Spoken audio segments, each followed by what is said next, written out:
This is my 2011 Ford Raptor. It says I jump it.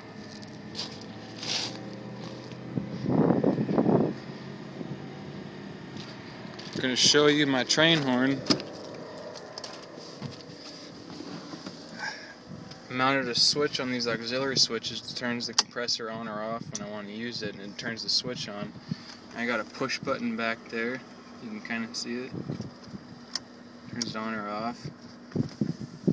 And so you know the other switch I got, so I could switch this and it opens or closes my straight pipe valve.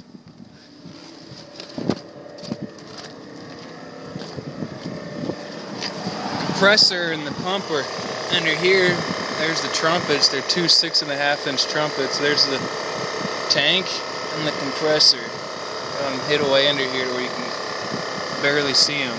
I had to drop a spare tire out the dual exhausted, so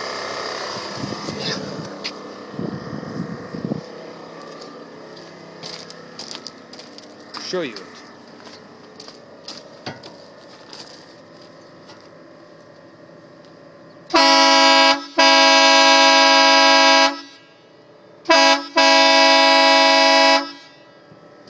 Pretty loud.